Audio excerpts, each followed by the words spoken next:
Hola, ¿qué tal? Está con nosotros la licenciada Gabriela Tamés Hidalgo, directora de fortalecimiento curricular. Y ella nos va a hablar en esta conferencia, en esta charla, acerca de la educación inclusiva. Adelante, Gaby, por favor. Gracias, Flor.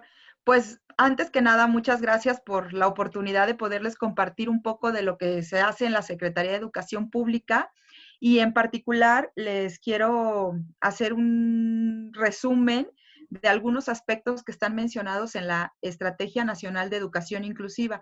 Esta estrategia, si bien todavía la Secretaría de Educación Pública no la ha publicado en algún portal o en el diario oficial, es una estrategia que se construyó el año pasado y que les voy a platicar un poco de dónde, cuál es su origen y sobre todo para qué está pensada, ¿no? Entonces, en una charla de más o menos unos 30 minutos, trataré de resumirles de qué se trata esta estrategia. Lo primero que les quiero contar, bueno, esta es la portada del documento, está en las redes, la encuentra uno, pero realmente, vuelvo a repetir, no está publicada todavía, pues por razones que yo al menos no conozco, pero bueno, esa es la situación que guarda. Esta estrategia, lo primero que les quiero comentar es que tiene como finalidad lo que está puesto aquí en la pantalla, ¿no? Y dice, transformar al sistema educativo en un sistema cada vez más inclusivo, más flexible y más pertinente. ¿Para qué? ¿Para qué queremos que el sistema cada vez sea más inclusivo o incluyente, flexible y pertinente? Pues sobre todo para dar oportunidad a que todos los alumnos y las alumnas puedan cursar la educación en las mejores condiciones posibles. Y no solo nos referimos a los alumnos de educación básica, sino a los alumnos de todos los niveles educativos.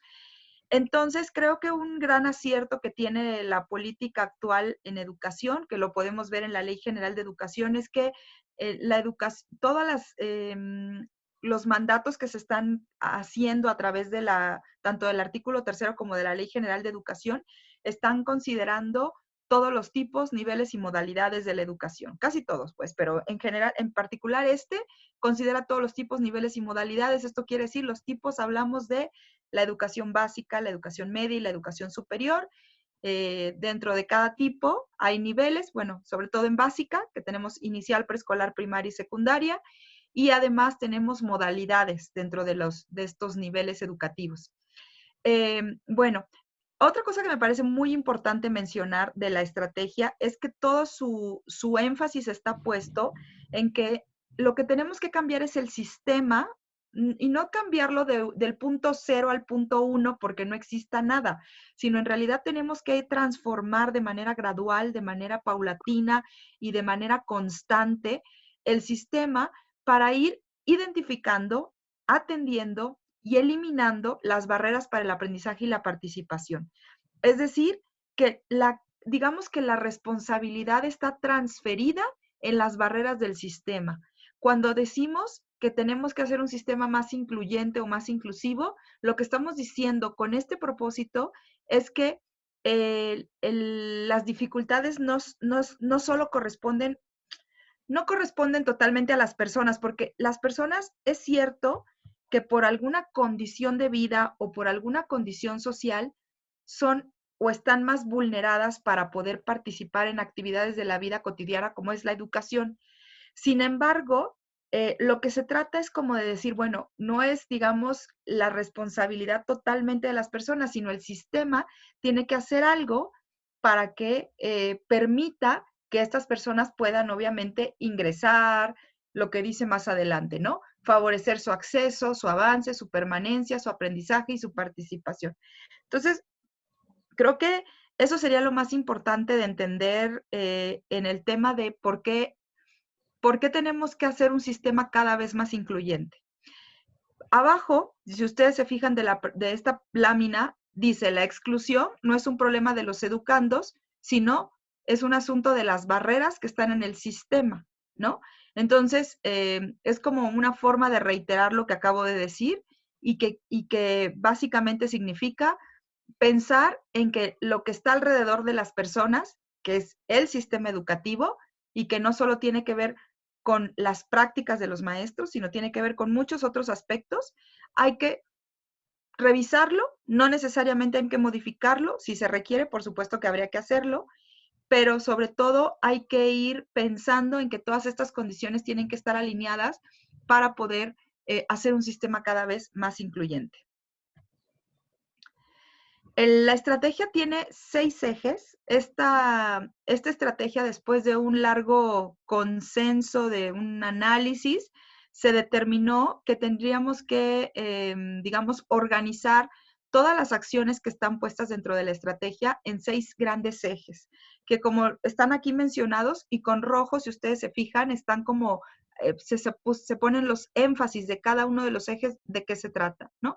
El primero tiene que ver con la parte normativa del sistema, no solo la normativa que está dentro del sistema, sino la normativa que está alrededor del sistema, que puede ser desde una ley que emita el Congreso, un acuerdo internacional o una convención que México como país parte de un grupo de países firma, acuerda, establece, y por lo tanto el sistema tendría que saber cuáles son todos esos acuerdos que se toman y por lo tanto armonizar toda su normatividad interna para que ésta quede alineada con con la perspectiva o el enfoque que tiene la normatividad a nivel nacional, ¿no? El otro aspecto tiene que ver con los modelos de atención, y aquí lo que me gustaría resaltar es que básicamente cuando hablamos de los modelos de atención, lo que estamos diciendo es que como tal no existe un modelo único para atender a los alumnos en el sistema educativo.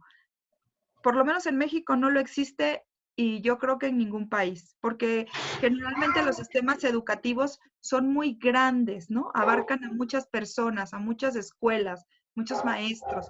Por lo tanto, es difícil pensar en que tú tengas un solo tipo de modelo para atender a todas las personas. Pero además, si estás diciendo que tienes un sistema que atiende a la diversidad, que es inclusivo, que reconoce que existen diferencias entre las poblaciones y que tiene que ser pertinente a la atención de las personas, pues no podrías tener uno solo. Entonces, todo el eje 2 que habla sobre modelos de atención, básicamente se enfoca en eso y digamos que cuando ustedes lo revisen, dentro de cada eje van a encontrar que hay líneas de acción. Todas las líneas de acción que están puestas dentro del modelo de atención hablan de reconocer que los alumnos o fortalecer que el sistema tenga modelos de atención bilingües, ¿no?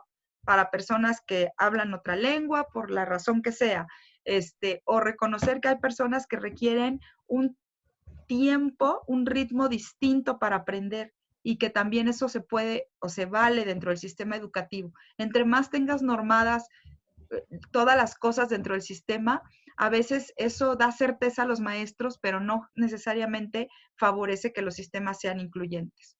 Entonces, ese apartado 2 creo que es muy cercano a las prácticas de los maestros, porque tiene que ver con los modelos de atención.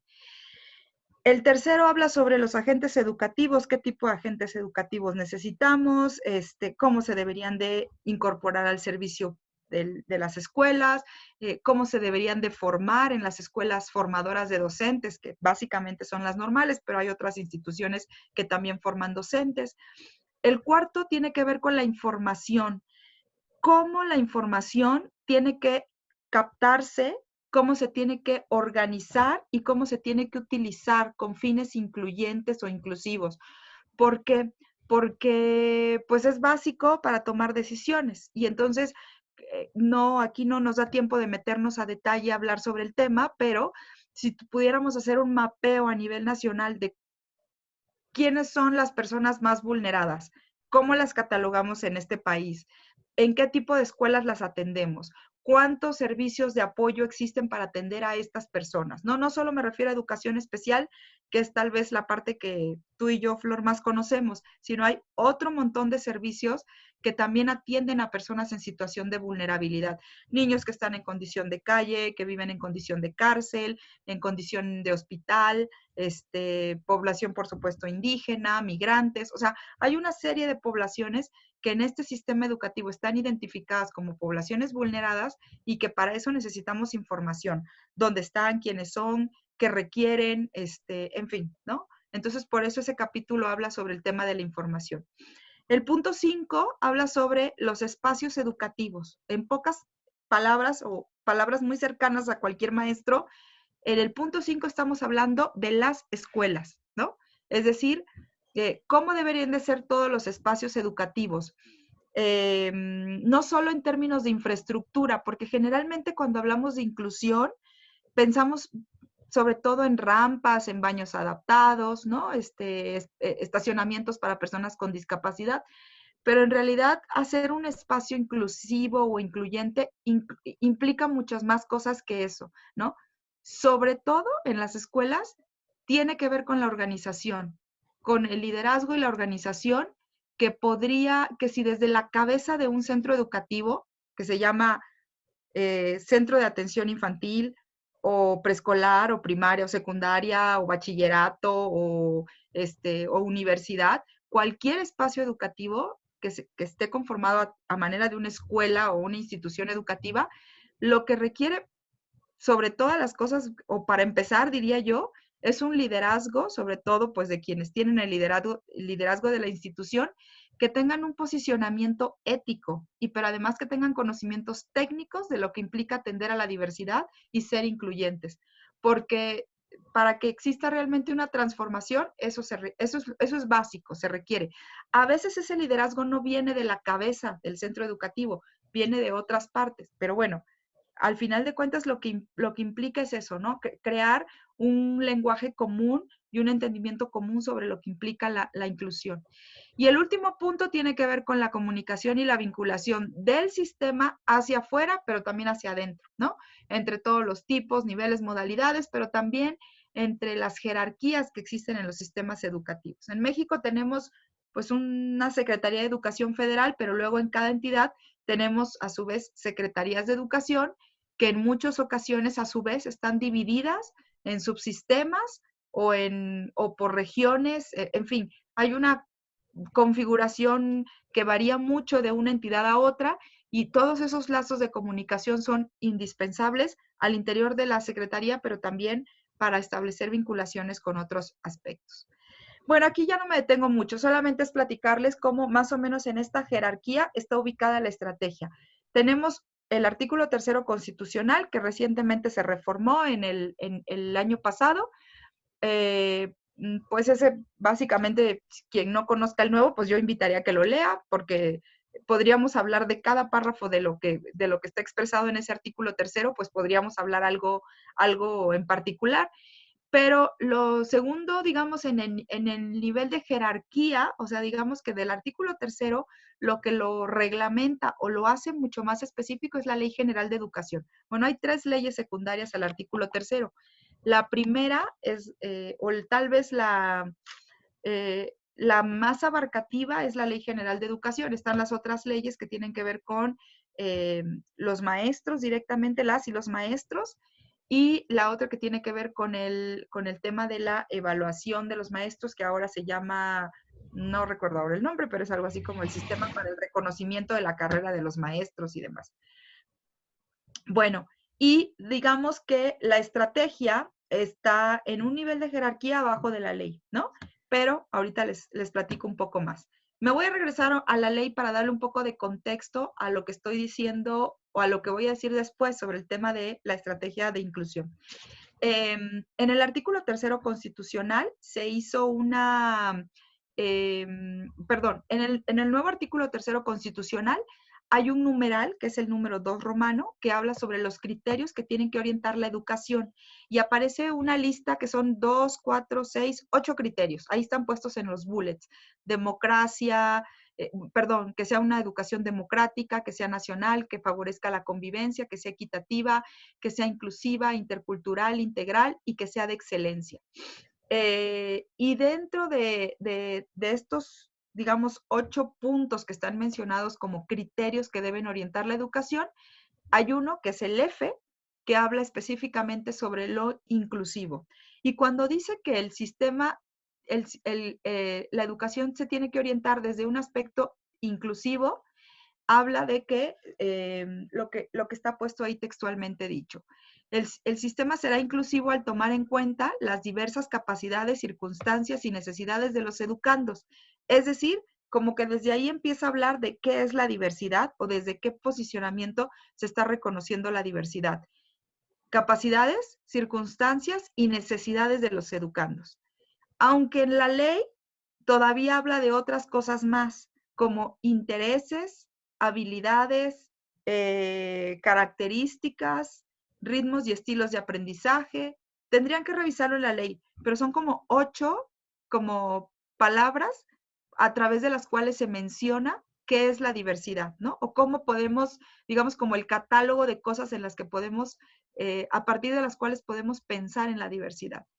Luego, en este mismo inciso F del numeral 2, dice que hay que tomar en cuenta el reconocimiento a la diversidad, pero también hay que trabajar toda la educación bajo un principio de accesibilidad.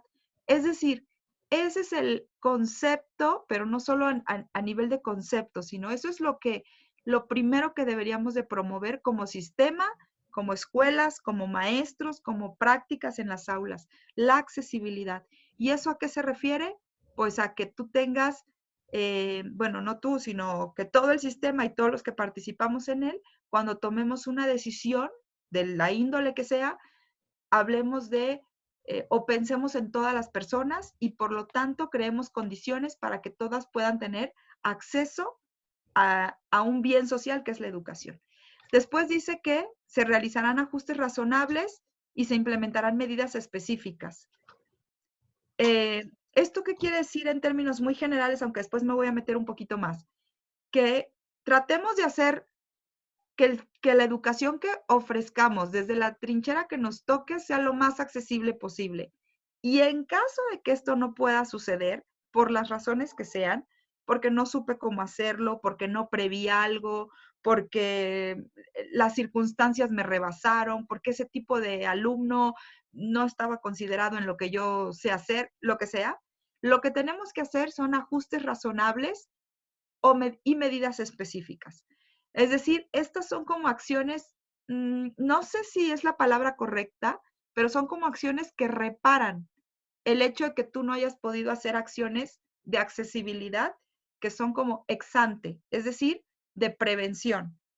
Entonces, los ajustes razonables y las medidas específicas no es que estén mal, pero digamos que en la medida en que tú puedas hacer algo accesible, tendrás que hacer menos acciones remediales, que son los ajustes razonables y las medidas específicas.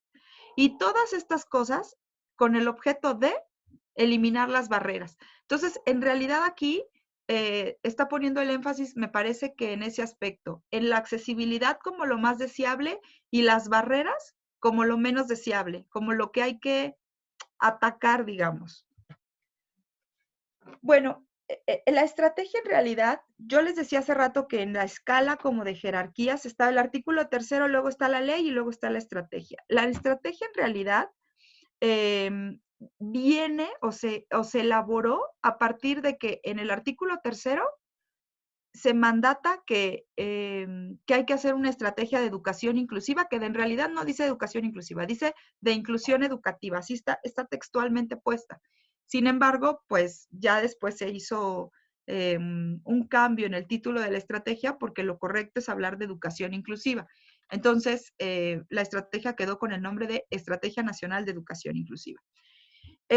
Y bueno, y luego menciona ahí algo sobre la educación especial en sus diferentes modalidades que se deberá impartir en situaciones excepcionales.